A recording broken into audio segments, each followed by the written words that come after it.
dedicated to Eastern and Southern Kentucky. This is WYMT Mountain News This Morning.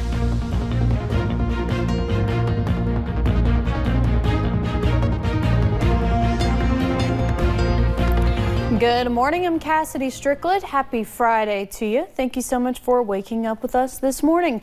Will he doesn't have today off, but he'll be back for the afternoon newscast, filling in for Steve Hensley. So you're stuck with just me and Brandon Robinson today. So let's go ahead and head on over to the Weather Center to see what we can expect this morning. And Brandon, yesterday things kind of started out slow, but then got a little messy as the day went on, to say the least. Yeah, that's kind of an understatement. It kind of hit all of a sudden and kind of hitting some lower elevations there. It was still above 2,000 feet for most locations, but started coming down fast and furious before it transitioned back over to plain Jane rain this morning. Most of that's moved out. Let's go over to the camera network starting at WIMT outside the studios. Fog, the big bulk of the moisture that you're seeing this morning. Maybe some drizzle in some areas. Over Winesburg, some fog there as well this morning. Visibility pretty rough down in parts of southern, southeastern Kentucky, southwest Virginia, less than a mile there at Wise and Harlan, a little more than a mile at Pikeville, 2 miles at Williamsburg, and 4 down toward Jacksboro. So again, just be careful this morning as you head out. Satellite radar for the last 6 hours, pretty quiet there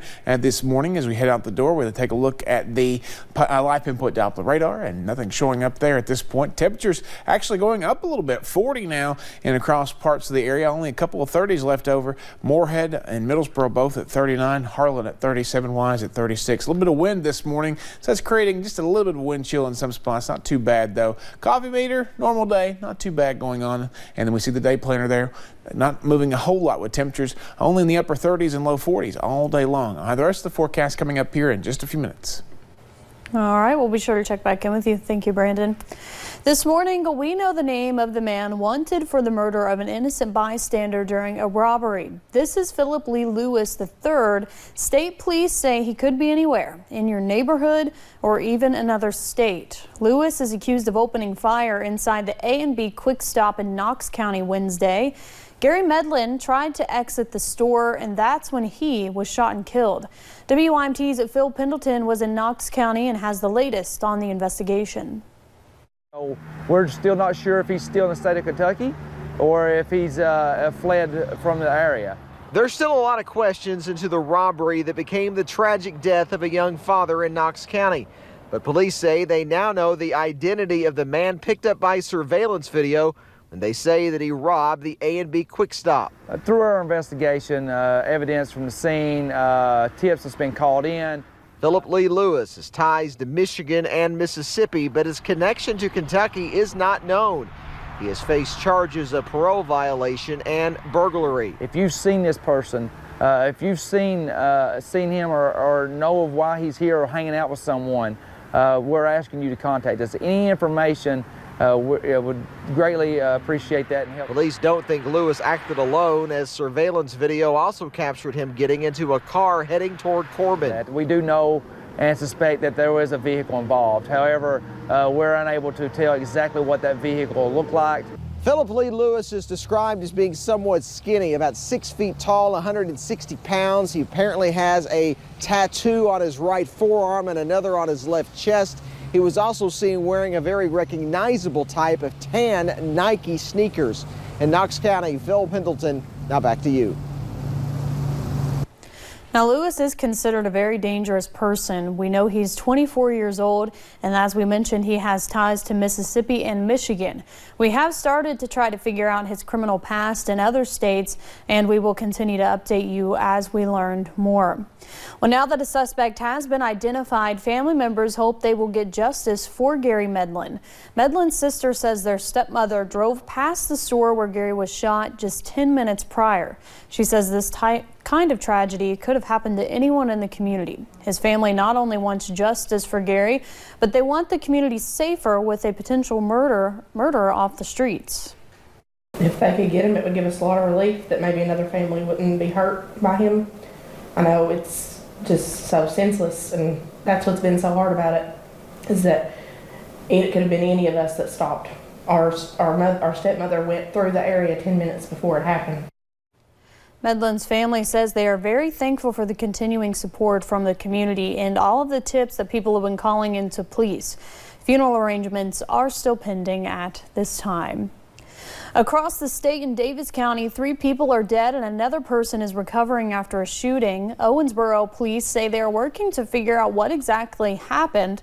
Officers were conducting a welfare check when they found 2 men dead inside. A woman and another man were rushed to the hospital where one of them later died.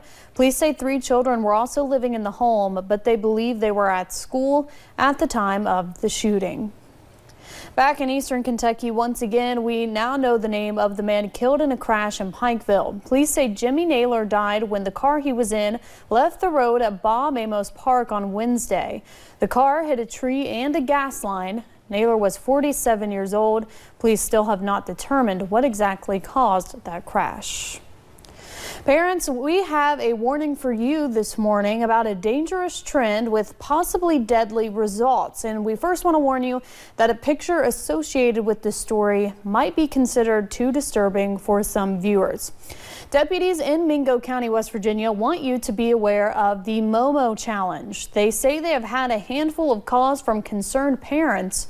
For the challenge, kids using some popular social media sites are challenged to contact Momo, who then challenges them to a series of tasks, the last being suicide. Rhonda Fry, mother to an 11-year-old, says it's not always easy to keep tabs on her daughter online.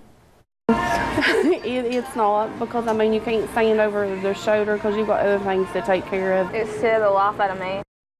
The Momo challenge gained some publicity last year, but deputies in Mingo County say they're just learning about it. And while some have said it's just an internet hoax, several new reports from around the world have linked a handful of young suicides to the Momo challenge. Also in Mingo County on this Friday, a teacher is facing charges after she allegedly gave 2 teens alcohol. Deputies arrested Candace Dick. They say she gave the alcohol to a 15 and 17-year-old. The teens later drove and crashed. Right now, deputies say it's unclear why the teens were given the alcohol, but text messages show it was planned.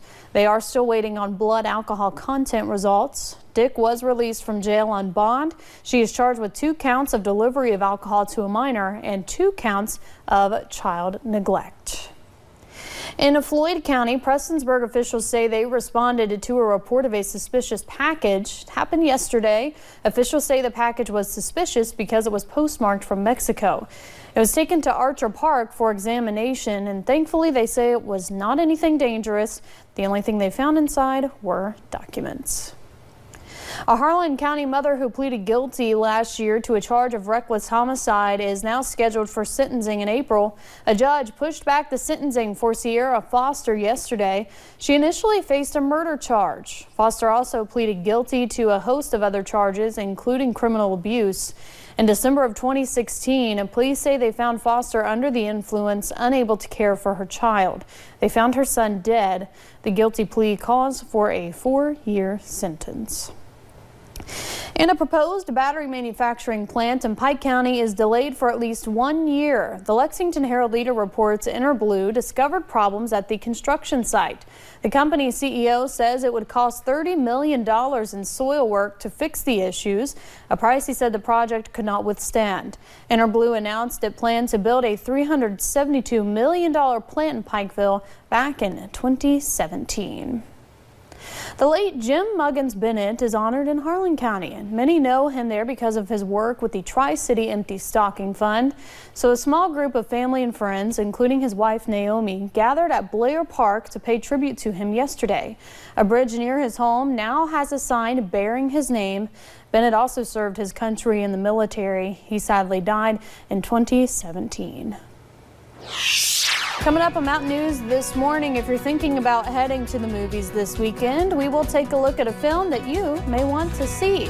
Plus, we will also take a look at what's happening in Hollywood for the last time this week in your Eye on Entertainment report.